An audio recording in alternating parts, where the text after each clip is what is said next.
4 American soldiers dead, 18 critically wounded, a burning ship in the Persian Gulf, the Middle East in flames in real time. Trump says he has no nerves about it, but the numbers are telling a different story. This war is expanding far beyond what was promised. And you need to watch this to the end to understand what's really at stake. But before we continue, subscribe to the channel and drop a like to help us out. Let's get into it. We are on day 3 of Operation Epic Fury, the name the Trump administration gave to the joint American-Israeli strike against Iran. And here's where things stand. 4 U.S. service members killed in combat, 18 critically wounded. An American-flagged tanker struck and set ablaze in Bahrain. Facilities of the Navy's 5th Fleet damaged. F-15 aircraft shot down over Kuwait by anti-aircraft artillery fire. And every American base in the region elevated to threat condition Bravo, the second highest level on the Pentagon's terrorist threat alert scale. This is not what was sold to the American public. When Trump authorized the operation in the early hours of Saturday morning, the narrative was one of surgical precision, specific targets, limited duration, no risk of escalation. Now, 2 days later, Secretary of Defense Pete Hegseth is standing in front of Pentagon cameras telling the public to expect more deaths. "We expect to have additional casualties," said General Dan Kane, chairman of the Joint Chiefs of Staff. That is not a declaration of impending victory. That is a warning that the bill is still coming.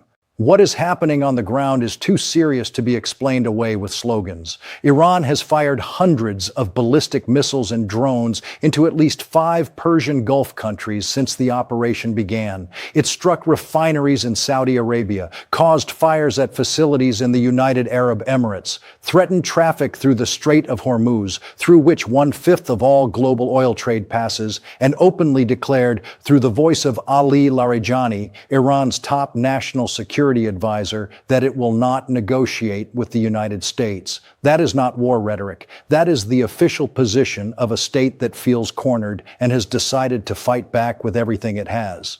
And what Iran has is substantial. We are not talking about an unarmed country being dismantled by a superpower without consequences. Iran possesses one of the largest ballistic missile arsenals in the world, a drone force with proven regional range, and decades of military doctrine built specifically to inflict costs on far more powerful adversaries. Defense industry analysts who spoke with the press this weekend expressed real concern about the depletion of American interceptor stockpiles. When you use anti-missile defense missiles to shoot down hundreds of projectiles per day, supplies run out faster than they can be replenished. 4 deaths in 2 days. That is a beginning, not an end.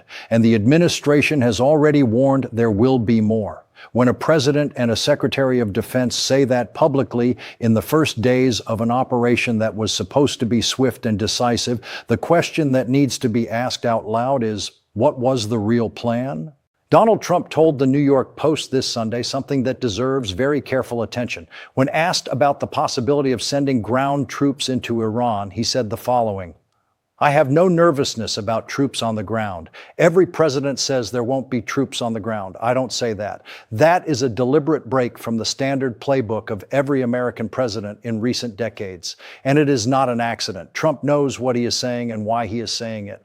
The problem is what that statement reveals about the actual state of the operation. When a president feels the need to keep the option of a ground invasion on the table before even the air campaign has concluded, that does not communicate confidence. It communicates uncertainty about the outcome. And uncertainty on day 3 of an operation the administration described as surgical and time-limited is a strategically significant data point. Hegseth, at Monday's press conference, refused to provide any concrete estimate on duration or end objectives. When a reporter asked about timelines, he attacked the question, calling it a journalistic trap. That too is a data point. When an administration is confident in its strategy, it does not attack questions about timelines. It answers them. What Hegseth did was cover the absence of an answer with rhetorical aggression. Trump, for his part, gave different interviews with different information. For the Daily Mail, he said the operation would take 4 weeks or less. For the New York Times, he extended that to 4 to 5 weeks. For other interlocutors, the timeline varied even further. When a president gives different timelines to different audiences in the same weekend, that is not message management. It is a signal that the administration itself does not know how long this is going to last. The official narrative has a central contradiction that needs to be named. Hegseth said explicitly at the press conference, "This is not a regime change war." But in the same remarks, he described the death of Supreme Leader Khamenei, killed in the opening minutes of the operation in a coordinated strike using CIA intelligence shared with Israel, as a change that made the world a better place. Trump, for his part, declared that Iranians should take control of the government and cited Venezuela as a model, referencing American support for the opposition to Maduro as a precedent. If you kill the supreme leader of a country on day one of your military operation, that is regime change.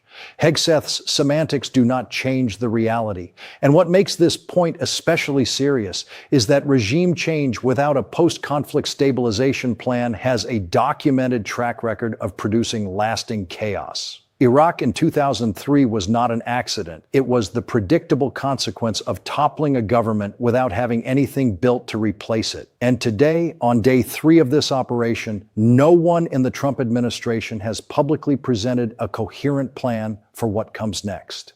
Congressman Jason Crow, an Army veteran and member of the House Armed Services Committee, said something that captures a dimension of this war that is rarely discussed with candor. While working-class American soldiers are dying in Kuwait, the president and his political allies are attending fundraising events. That is not an isolated political accusation. It is a historical pattern that repeats itself every time the country goes to war with leadership disconnected from the real consequences of the conflict. The international context of this operation needs to be assessed seriously because the moves happening outside the United States carry implications that extend far beyond the immediate Middle East. Spain has banned the use of its military bases for strikes on Iran. That is a public statement from a NATO ally that does not want to be associated with this operation. France announced an expansion of its nuclear arsenal. Emmanuel Macron, Friedrich Merz, and Keir Starmer issued a joint statement condemning Iranian attacks as reckless and disproportionate. But the language chosen by the 3 European leaders was careful enough not to constitute explicit endorsement of American strategy. They are distancing themselves without openly breaking ranks, which is the clearest diplomatic signal of discomfort that Western allies can send without precipitating an institutional crisis in the Atlantic Alliance. Russia and China are diplomatically aligned alongside Iran. That is no surprise, but it is a factor that needs to be incorporated into any real strategic analysis of this operation. Any American attempt to build an international coalition of pressure on Tehran runs through the UN Security Council, where Moscow and Beijing hold veto power and have already demonstrated their willingness to use it. The multilateral dimension of this war has been closed off to the United States from the start. Former military officer and special operations analyst Wes Bryant, who served as the Pentagon's chief of civilian casualty assessments, said something that should be in every headline.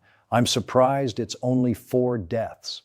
That statement, coming from someone who spent years calculating the risks of large-scale military operations, is an objective measure of the level of exposure facing American forces in this conflict. The strike on a girls' primary school during the operation, reported by The Intercept based on field data, resulted in approximately 100 civilian casualties. That has not yet dominated the American public debate, but it will dominate the international narrative in the days and weeks ahead, especially in countries that were already uncomfortable with the operation before it even began.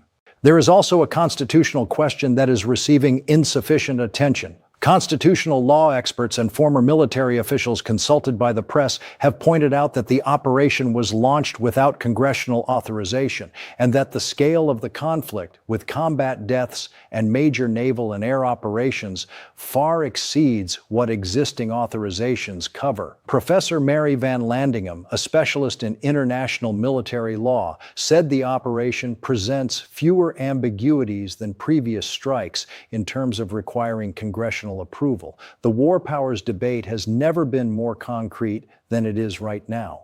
What we have at the end of this third day is a war expanding on multiple fronts: geographic, diplomatic, constitutional, and strategic.